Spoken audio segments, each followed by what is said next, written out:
আজকে আলোচনা করব ক্লাস 7-এর 17 নম্বর পাতার 16 দাগের অঙ্কটা। অঙ্কটা কি দিয়েছে? অঙ্কটা হচ্ছে যে 5 অঙ্কের কোন ক্ষুদ্রতম পূর্ণবর্গ সংখ্যা 8, 15, 20 ও 25 দ্বারা বিভাজ্য হবে। তাহলে প্রথমে আমি কি করব?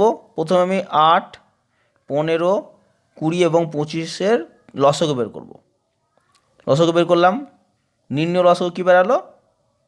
এই যে 2 স্কোয়ার, 5 স্কোয়ার, 2 আর 3, 2 আর 3-এর স্কোয়ার হলো না, কিন্তু লসাগুটি পূর্ণবর্গ সংখ্যা হচ্ছে না। তাই কি করতে হবে? আরও এক্সট্রা একটা 2 এবং এক্সট্রা একটা 3 দিয়ে গুণ করতে হবে। গুণ করেছি, তাহলে কি দাঁড়ালো? তোমার দাঁড়ালো, দেখো 2 স্কোয়ার, 5 স্কোয়ার, 2 স্কোয়ার, 3 স্কোয়ার। তো শেষমেশ কী এলো? 3600। তাই 8, 15, 20 এবং 25 দ্বারা বিভাজ্য ক্ষুদ্রতম পূর্ণবর্গ সংখ্যা কত হবে? 3600। এই 3600 যেটা এলো সেটা হচ্ছে 4 অঙ্কের ক্ষুদ্রতম পূর্ণবর্গ সংখ্যা। কিন্তু আমাকে উত্তর কী চেয়েছে? 5 অঙ্কের ক্ষুদ্রতম পূর্ণবর্গ সংখ্যা। তাই কি করতে হবে?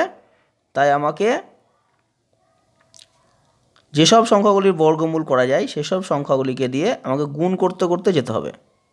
যেমন 1 গুণিত 1 মানে 1 স্কোয়ার। 1 স্কোয়ারের বর্গমূল কত হয়? 1 হয়। 2 গুণিত 2 কত হবে? 4, 4-এর বর্গমূল হয়। তারপর 3 গুণিত 3 কত হবে? 9, 9-এর বর্গমূল হয়। 4 গুণিত 4 16, 16-এর বর্গমূল হয়। এভাবে আমাকে গুণ করতে করতে যেতে হবে। কত দিয়ে? এই 3600কে দিয়ে। তাই প্রথমে 3600কে আমি 1 দিয়ে গুণ করলাম, 3600 হলো।